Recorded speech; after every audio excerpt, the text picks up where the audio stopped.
add to that because there are 3 films that I saw at the movies that aren't on my list because they were reissues. Oh yeah, the classics. Yeah. Right.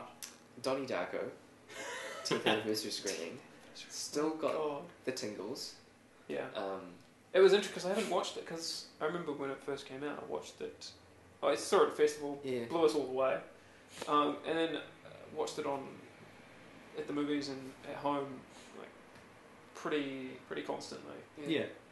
I haven't seen it for a few years, and then to see it this. That was literally the first time I've seen it since I saw it at the cinema. Yeah. So I've only ever seen it twice. Wow. Yeah. Have you seen the director's cut? No, no one ever. People told me not to. So. But. Well, I did. See, that's the thing. Like, I wanted to watch it again, so I went to the video store looking for it, and everyone said, "Don't watch the director's cut," and I couldn't find anything else. No, they pretty much. So I managed to score like a DVD of the original cut like a couple of years ago, randomly, I think secondhand. But so there's a whole generation of people that watch the director's cut of Don Darko. It's all available to them, and go, What's wrong with your generation? You on crack? Like, why do you like this film? Because I hear that the director's cut is really rubbish, like really awful. It is. It is. There's a couple of. Makes you wonder whether Richie Kelly actually has any talent. I like Southland Tales. I know you hate it. I hate it. But I don't like it because I think it's good. And I heard that... entertaining. And I heard the other film he made with the box. The box. Wasn't that good. I still haven't seen it. But it was alright. So it makes me think maybe the Donnie Darko thing. Bit of a flash in the pan. Maybe. I don't want to sound a bit mean, but you know. Sorry, you were saying you have other reissues. Lion King. Oh, yeah. I saw that. I'm going to brag here a little bit. I saw that in LA at the Disney Theatre. Oh, nice. I hate you. It was amazing. Nice. That's one of my favourite film experiences this year, was seeing The Lion King 3D at the Disney-owned theatre in LA. You had a pre-show. Because the pre-show was amazing. They had... what were they showing when I was there? What did they have? They had sorry? I think it was Cars 2. Oh, rubbish. They had screens of like LA and then Hollywood sort of raising up, and then the curtain, and then the savannah from The Lion King, and then Timon, this guy dressed as Timon comes out, does a little dance to Hakuna Matata, and then wraps it all up with giant confetti cannons firing off into the audience. That's the way you open a movie. And they must have done that every show. Every show. We've been picking up popcorns, baby. You have to pick up freaking exactly. Every show. And the theatre itself was amazing. It's the theatre they use the exterior and the Muppets for the Muppet Theatre. Yeah. And it's a beautiful theatre. It's there's balconies and it's the seating. It's like an opera house or something like that. But, box seats. We need to have experiences like that. We need to find someone doing that. Yeah. I mean, you have to go to LA for that type of stuff. Really, there's Anyway, yes, The Lion King. And the last one, it's going to sound really silly. The Grease sing-along. I missed it. Yeah, I would have gone to that, to be honest. I don't think it's silly. It would have been fun. It was fantastic. I don't know, because I've been to one of the Sound of Music sing-alongs. The one where Chris dressed up. A lot of good fun. It was. Did you dress up? No, I didn't dress up because it was a bit of a last-minute decision. No. I mean, the Sound of Music one was fun, but it's quite a sedate film compared to Grease. It's true. Grease. Yeah. Grease is rock and roll. I mean, people dancing in the aisle. And back before John Travolta was crazy. And a little orchestra bit. Awesome. At the embassy. Like, first song. Not even first song, like opening title sequence. People just get up and start dancing. And even people singing along to the songs that aren't, the proper songs, that just the contemporary for that film's era, so those songs, so much fun. I've never had that much fun in a movie before. Yeah, I think it was playing when I was not in town, I believe, maybe. I hope, because otherwise I missed it for no good reason. And then I think didn't they do like Mamma Mia sing along? They sure did. They didn't go to it. Have they done anything else? I reckon they should do. I know Dee wants to do. Sound of Music was great, but there was when we went to Sound of Music. What other musicals could you have? There's Rocky Horror, which they've done a couple of times. I did that, yeah. Sound of Music done before. Grease, Mamma Mia. Mom, it's like a dirty word. Mamma Mia. Little Shop of Horrors. That'd be brilliant. That'd be pretty cool. Would be cool. Amazing. I just don't know what kind of popularity it has though. Anyway. But yeah, sorry. I was quickly doing my classics that I saw this year that I loved. Taxi Driver. On the big screen was amazing. I hadn't seen it since a crappy VHS copy. It was very good. Phenomenal. and Lawrence of Arabia. I missed it. At the Paramount, which Good was film, first time I'd ever seen it.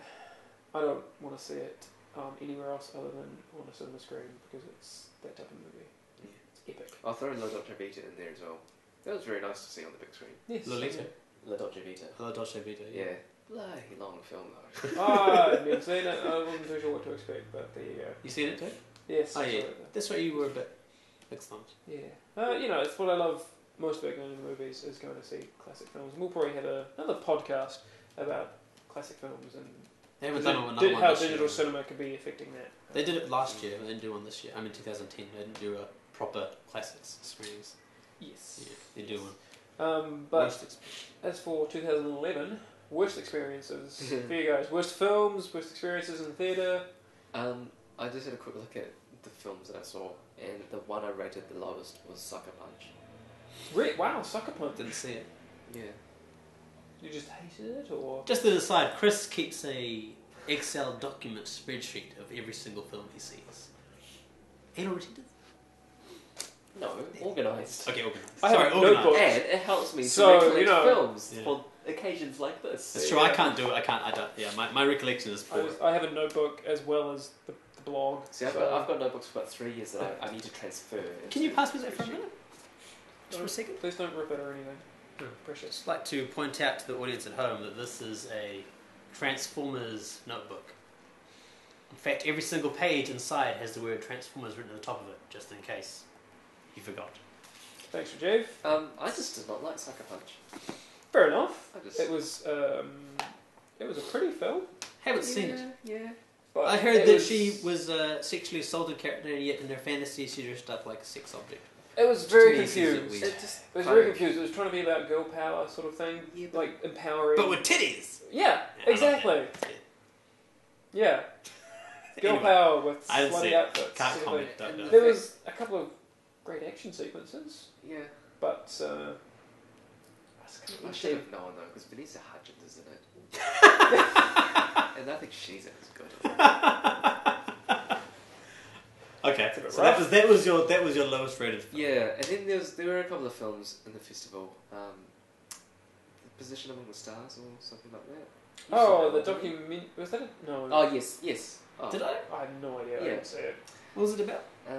No, you didn't see that one. You saw the other one about the you saw the, and this also was probably one of my least enjoyable film experiences, about the girl and the boy who sort of become friends. Oh yeah, God, that was What was awful. that called? I Oh, can't even no. remember what it was called. She was autistic, and he had was it the other way around? No, he had the emotional trauma in his past, Yeah. and she was like autistic and depressive. It was a film about two non-functioning people, which no one can relate to. I was like, hey, you can't build a 2-hour film on two non-functioning people. I mean, you could, but this filmmaker I thought didn't have the feel for it. I mean, technically well made, and the script wasn't bad and stuff like that. It's just like, I mean, dialogue and stuff, like everything felt real. It just felt like a boring waste of time. You do get those films. I can't remember what it was though. That's But unfortunate. I did a lot of reading online about it, and people love that film. A lot of people think that film Well, was it's really like good. one of my worst films for this past year was Another Earth, No, yeah, which people love. which a lot of people like, a lot of people love. Mm. I thought was a boring waste of wanky time. It was just Yeah, self-involved. it's sort of like Melancholia, but not good, not as good. Well, yeah, it's got the Yeah. kind of weird storyline at the film festival this year. You had Another Earth with a planet approaching, Melancholia with a planet approaching, Yeah. Tree of Life with like weird kind of art Planet house, stuff. sci-fi, and planetary Yeah, stuff. weird. Another Earth was just immature and Yeah, hateful characters, yeah, and overtly manipulative. yeah. Because the whole thing is it's about this girl played by Britt Marling, who also wrote it, who is a bright student off to astronomy or some freaking scholarship or something. But You sound like you hate her with every fiber. oh, I she hated this. drives home from a party drunk, crashes into a car, and sort of kills the Oh, that's right. family inside, and then a few years later, like meets up with the father of the family who was in the car, and tries to make amends, and they start a relationship, and blah blah blah. It's really wank. But like everything leading up to the car crash, like the family is like a perfect family. There's the dad, there's the mum who's pregnant as well, and the little kid in the back who's intelligent and funny and sort of they're talking about classical music or something. It's like the 5-year-old kid. Yes, but like, you make the mistake that was the point of the film, Andrew. It's just really pissed me off. And that she was the not perfect element that was intruded. I didn't see the film. I'm just making shit up. No. Also, Battle LA. Oh, yeah. Which was a big noisy mess. So much hope because everyone was like, oh, Skyline was so awful. Battle LA will be better. Yeah, no, it really wasn't. Didn't see it. Didn't see Skyline. Awful. Battle LA was just noisy and terrible. I can't do other bad films I saw. Trying to erase them from my mind. I like you said when you wanted us to do this podcast, you're like, I want you to think of the worst films. I can't really think of it. That one that Chris mentioned that neither of us can remember the name of really stood out. Position Among the Stars. Position Among the Stars. Okay. That's probably it. Sure. Why not? I mean, Bad Experiences is sort of... Bad Experiences is a different matter. It's a different matter because 13 Assassins, great film, terrible experience in the theatre. Green Lantern, not actually a good film. That was my worst cinema experience this year. It's not like it was awful, I just thought it was mixed. I thought I didn't know who it was aiming for. Yeah, I talked to you about this, I felt like there was that horrible character played by, that's being transformed into the leader. Not the leader, that's the Hulk bad guy. Remember his name? Peter Sarsgaard is the Peter Sarsgaard's the actor. Looks like the leader, it's got a big brain thing going on. Yeah. But like he's like screaming in pain and horrible sort of, looks like pus is coming out of it and stuff. And it's like quite horrific, but I was like, isn't this like, all other elements of the film seem to be aimed at children. Like, you know, like, it's like a kid's film. But then it's also like witty sort of adult humour. And it's just like, it didn't really, not really witty, but trying to be witty adult humour with Ryan Reynolds and his quips with his alien dudes. And I'm not going to ruin the film a little bit, but remember that end bit where like he's like battling Peter Sarsgaard and Peter Sarsgaard, I don't know the character's name. It's at the tip of my brain, but I can't. Whatever. Throws him into the sun and all that shit, and then he turns around and there's the Green Lantern Corps just standing there, watching him. I was like, couldn't they have helped? It was just. Well, isn't because I missed Green Lantern at the cinema because I heard it was rubbish, but I caught it on the airplane back home. It's not good. It wasn't good. It was kind of a bad year for DC, really. Yeah. We'll seg nicely into comic book movies here. Yeah. But they didn't really learn their lesson from Fantastic Four 2. No. Giant evil space clouds. Not the best villains. No, not the best villains. Punching clouds doesn't really work. But sorry, that was my cinema experience because I was in a theatre full of kids and I was like, I hate going to movies full of kids, but they were actually quite subdued, except for the two dudes and a girl behind me. I think they must have been 12 or 13. And they're talking constantly, like for the first hour of the film, and it's just like, I thought they'd shut up because I could hear that one of them didn't want to talk. I think the dude on the very end, but it just got so bad I had to turn around. And I was like trying to be like the cool dude that wasn't the grumpy old man. I was like, could you guys please stop talking? I didn't tell them off. I was like, I didn't really like it if you guys could stop talking. And the two dudes like shut up, and they were like scared, like I would be if I was a 13-year-old kid and some adult told me off and be like, sorry. Well, but the girl, man, she just like, she stared daggers at me. She was all like, fuck you. She was just like staring at me. You're not being an old fuddy duddy or anything. It's people should shut the hell up. I know, but I always feel stupid that I have to tell them. It's just like, people treat the cinemas like, I feel like an old man. People are treating the cinemas like their living rooms. Like, I'll check my phone in my living room. I would never do that in the theatre. Again, another discussion for another podcast, I think. Yeah, anyway, that was my worst. The ranty one. Yeah. Because the film wasn't amazing, but I still wanted to watch it. I paid my $16 or whatever. Yeah, but so DC, bit of a shit year for them. What else did they have? That was it, really. Green Lantern. Okay. Green Lantern was Just kind the one of, it crap seems to film. be We're going to see Chris's most bad cinema. Did you have one? Not really. I mean, there were films where people talked. I was... God, this is embarrassing. I went to Glee...